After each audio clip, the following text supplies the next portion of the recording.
something really interesting that I noticed in the survey, Kelly, was that female advisors tend to gravitate towards that wealth advisor title a lot more than the males. And I'm hoping you can speak a bit about that and why that's happening. Why are females taking on that wealth advisor title and sort of leaving behind the investment manager? Well, I think, it just goes back to genetics, honestly. We are hardwired as women to, seek out and nurture relationships. And we just naturally have that innate ability of wanting to, listen and understand and seeking to understand and looking for those head nods, right? And so it just morphs into that whole coaching, counseling, and it's rooted in psychology, right? And so I think, this is why, firms are all wanting women advisors, right? Like, why do we not have an equal representation of women in this business? Because honestly, we are made for this business, right? We are relationship driven. And so, when you look at what is encompassed in a wealth advisor, it speaks to a woman and what they're craving as generally.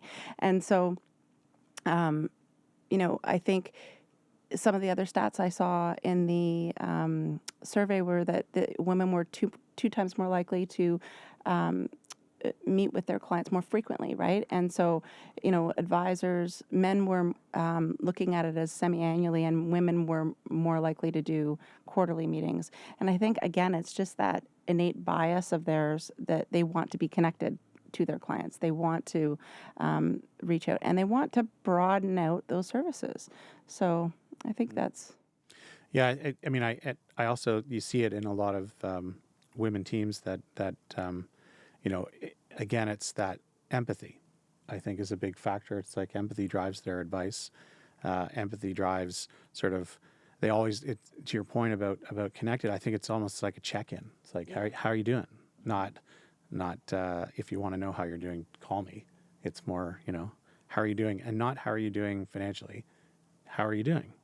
How are you really doing? Yeah, how are you really doing? Yeah, exactly. How are your kids? What are your grandkids like?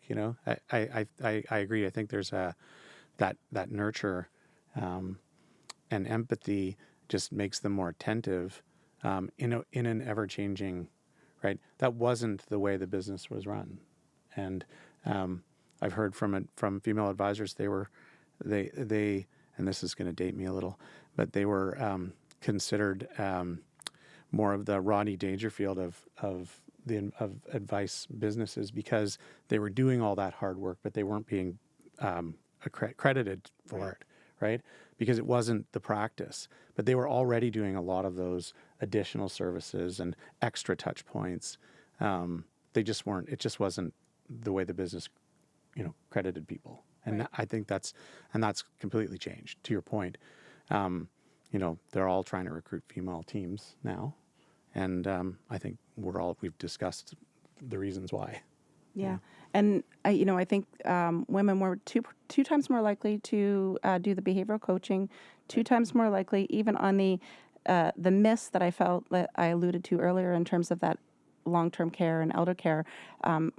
Of the people who were doing it, it was women who were two times more likely to be addressing those things. Right. So, like, women are just naturally gravitating to this, and part of it is I think they have the empathy for the clients and just living it themselves to, they're naturally made to fill that role. So I think when it becomes more personal that way, what you get is the ability to actually help identify your next need. And then we talk about the value that the advisor brings, and it's helping you identify what you need to consider next. And I think by knowing the person and having the personal connection, that's where all those other components come out, right? And so it's not just about the numbers, not just about the portfolio.